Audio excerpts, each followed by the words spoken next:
Good evening, everyone. I am Lakisha Spletzer, and I'd like to welcome you to this edition of Kishaz Talks. It's been a little while since we've last done a Kishaz Talks vlog because I've been busy. My personal life has had several welcome changes and surprises, as well as a few ups and downs. Not to mention a bad case of writer's block. But with all that aside, we're returning to the show because there's one book that, well, I haven't done a Kishaz Talks about yet. So tonight, the subject of our discussion is book number 3 in the Werelove series, Night Betrayals.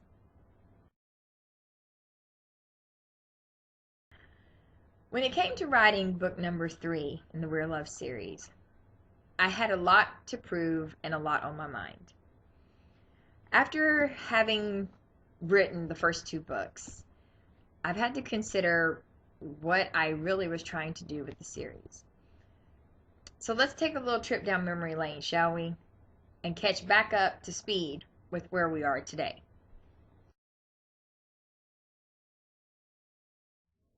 When it came to writing Werelove number 1, Dust Conspiracy, it was actually the first novel I ever completely finished. Before that, I had written many other stories, had tons of ideas, would get started and stop, start, stop, start. Well, you get the picture. Werelove, however, was finished in response to a challenge issued to me from Nelson, who at the time was our leader in the local writing critique group. Nelson made the comment one day that he liked my premise, even though he wasn't a sci-fi fantasy person or a paranormal person. He loved his nonfiction. But he didn't think I would ever finish Werelove because, as he put it, and I quote, "I'll die before you ever get anything done." That small, exasperated statement I took as a challenge. I had to prove him wrong. I had to. So I devoted 9 months of my life to the first Werelove book. And lo and behold, I actually managed to complete it, much to his shock and everyone else's, as well as my own. When it came to writing the sequel, I was a little, well, freaked out. I mean, a sequel? Are you kidding me? I hadn't even really thought that far ahead. When I did the first one, it was supposed to be a standalone, but because of the way the story was pulled out of me by the characters, and on the advice of my editor who told me to sit back, take another look, and see what all I had left wide open, the Werelove series was born. Going into book 2, I had the sophomore jitters. The first one was doing pretty decently. I was picking up readers, having good reviews, and I felt pretty good about the story. But a sequel? I don't know. It kind of freaked me out. But I sat down, did a basic outline, and thought, why not? Take the plunge, Keisha. And I did. The sequel took a little bit longer than the first one and caused me no end of grief, tears, exasperation, highs, lows, hair pulling. I mean, oh dear goodness, it drove me nuts. But when I got finished, it was a relief. And I was a little stunned. The story had went on in unexpected directions, which completely changed my overall series outline, because at that point I had outlined 5 books. So I thought, wow, maybe writing a series isn't so bad. I can do this, I think. So with another book under my belt for the 5-part Werelove series, I took a breath, relaxed, and wrote other books. But my readers were gaining on me, as well as their, well, love for the series. I was getting emails, I was getting reviews, I was meeting people in person, and it was a great feeling. But it also was a lot of pressure. I mean, I had committed myself to doing a series, but I still felt some, I don't know, discomfort, fear in writing a series. Would I be able to pull it off if I did a 3rd book, a 4th, or even a 5th? I had readers that were expecting a lot from me, and I was worried that I wouldn't be able to deliver.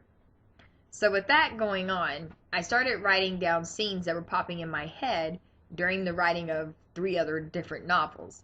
I typed them up, put them in a folder labeled Werelove number 3, and said, I'll get back to you. And I did get back to Werelove number 3. Whew, did it take a while. Exactly 9 months to write. But once I started writing, it just poured out of me. The characters had a lot to say. And like I had warned my readers, book number 3 was very dark. Well, it's been out for a little bit. The response has been great, positive, overwhelming, and there's still more to come.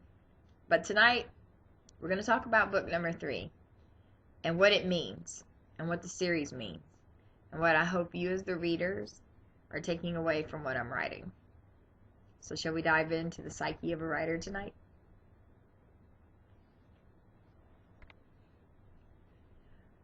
When I came up with the Werelove series, my original concept was to write a story about a teenager and to deal with issues that I faced as a teenager, but that many still face today. Times may have changed, decades and years have gone by, but some things seem to be constant. And as I've worked in fields where I've been around students and kids, dancing, substitute teaching, teacher's aide, I've realized that things that I experienced as a teenager, teenagers are still experiencing. So I wanted to write a story that addressed some of those issues, things that I saw that kind of bothered me, things that bothered me when I was in school, and also to, bring a bit of hope that things can and will get better. Sometimes it requires that you have to stand up and fight for it, but it can be done. So with that in mind, the Werelove series was born. That small ideal. In the first book, I covered such topics as single-parent families, bullying, fitting in, first love, but I wanted to do more. And I don't think I consciously thought about the social aspects of the storyline until it was pointed out later by readers that, wow, did you realize you did this, this, and this? And it's like, oh, no, I didn't. But I guess because of the experiences I've had with growing up when I was bullied about being the one that was too smart, the nerd, the geek, the one that didn't quite fit in, being black or African American, whatever term you want to use, and, dealing with racism, dealing with hatred, dealing with my own awkwardness in my own skin, not knowing where I fit in, coming from a single parent family myself, watching my mother struggle to take care of myself and my 2 siblings, all these things influence the writing of the Werelove series. And it's not just my story, but it's stories I've heard from others, stories I've seen, some I've experienced, some I've watched from afar, others I've read. But regardless, I think what I learned the most growing up was to keep a hold of my dreams, keep reaching out for that hope that maybe everyone else couldn't see it, but it was right there, just within reach of my fingertips. And all I had to do was stretch out and take it. So that was the motivation for the Werelove series. And with the first book, I covered a lot because Layla's 17, going on 18, which is that last year for a lot of us when we're in school and we're being told you gotta look at college, you gotta decide what you're gonna do with your life, you're gonna graduate, you're gonna be an adult soon, you gotta grow up. And growing up can be such a difficult thing. And today, with the advent of social media, it can be even harder. So I wanted to kind of play with these aspects, but still keep to the core of what I was looking at, which is basically a growing up story.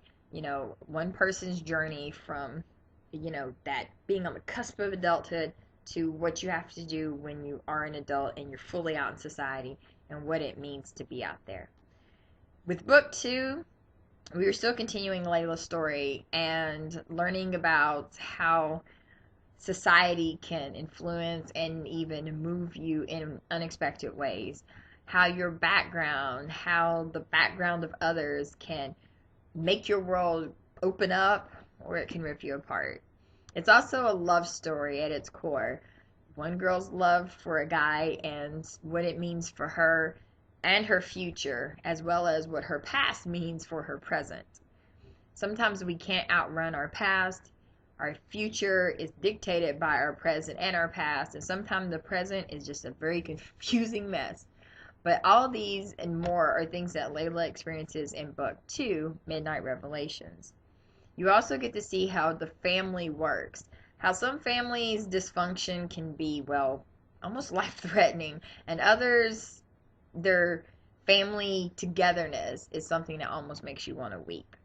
But regardless, you still watch as she struggles, as she has to grow as a person, as she has to figure out what she's going to do now that she's graduating from high school. So that's what book 2 is about. That leads us to book 3. I said I went dark, and boy did I ever. For those that are really sensitive, for those that can't handle dark subject matters, you might want to stop the video here. But for those that are willing to listen to a story and to understand what it might mean, then please continue to listen. Because this is not for the faint of heart. And I'm not saying that to throw out a sound bite. This is reality.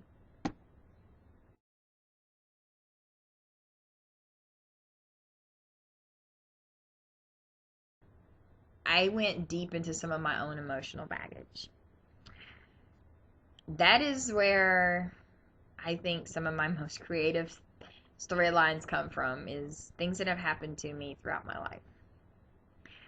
So this book, book number 3, is about having such darkness in your life that you sometimes can't see the light. Sometimes you feel like you're drowning. You feel like you're smothering. You feel like there's no exit from the hell that you are in. And you scream in that darkness, but you can't find a helping hand. But occasionally, there is a light that shines in that darkness. And you have to reach out and take it. And it's that light which will give you hope and bring you joy. So with book 3, I felt it prudent for the parents out there who like to know what their kids are reading to put a disclaimer. Because this book deals with subjects such as abuse, rape, and other really dark subject matters. Because there are many of us out there, men and women, who have experienced things in our life that I'm sure some of us wish we could lock away forever and not have to face. But at the same time, if we never talk about it, if we don't ever bleed some of that poison off our souls, we're going to forever suffer. And I do what I do best when I feel depressed or just lost. I write. So book 3 is about Layla's journey continuing, but with many new snags and many more trials and tribulations. It's about what happens in a family when you have dark secrets. What happens when you're in abusive relationships. What do you do? Where do you turn? Where do you go? Is there help? Is there hope? Is there anything you can do about it? Book 3 is also the largest book so far in this series, clocking it at a whopping 173,000 plus words. This story just flowed and flowed and flowed, and to the point where I thought I was going to freak out just from writing it. But I guess I had a lot on my mind and my soul that I had to put out there. I don't want people to look at it as if I'm just trying to abuse the character and give her a victim complex, because that's not what the goal is. That's not even the point of the story. It's about me, I guess, somewhat addressing issues that I've had, but that I've had many a friend tell me about things in their past. Things that have left me weeping some nights just in sheer horror and shock. And others because I can see where they're coming from. It's for all those out there that have suffered at the hands of another and felt that it was their fault, that it was something they did that you walked a certain way, you looked at them a certain way, or you said something that set them off. But it's never alright, and it's never okay. And just because you're in a relationship, or even if you're married to that person, it doesn't give them the right to hurt you. It doesn't give them the right to destroy you. Because you are special and unique, and you're just as valuable as that other person. We all bring something to the table, and sometimes it doesn't feel like that. And when you're constantly in an environment where you're told you're worthless, that you're not good enough, or that you're too much of this or too little of that, it can be very hard to believe in yourself. And Layla, well, she's facing that same kind of situation in book 3, Night Betrayals. She's boxed in, she's enclosed, she's trying to figure out which way to turn. There's moments that are so dark that even I, as the writer, was weeping as I wrote them. But there's hope, and there's light. And just because someone tells you you're not the best, their opinion is still only an opinion. It doesn't lessen the hurt. It doesn't lessen the shock of what they're saying. But don't let it get you down. See? Even my cat's agreeing. Hey, Alice.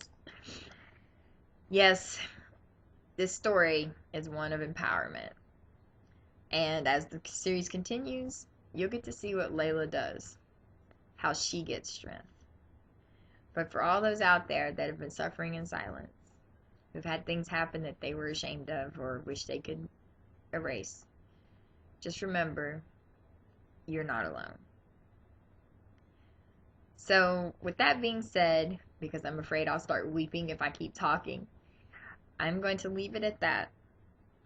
If you're brave, and you want to continue the journey with Layla and the rest of the Werelove crew, by all means pick up Werelove number 3, Night Betrayals. I hope you'll take that journey, and I hope that you'll learn something from it. And maybe, just maybe, if you're in that same situation, it'll give you some power, some strength, because you're not alone. We are all out here, and there's others that understand you. So don't ever give up. Don't ever lose the fight. It can and will get better. At the end of this vlog are some links and phone numbers. If you feel like you have nowhere to turn, don't just give up. There's always some place to get help. And remember, you are not the cause, but you can find a solution. Thanks for watching this vlog. I am Lakisha Spletzer, and I'll see you next time.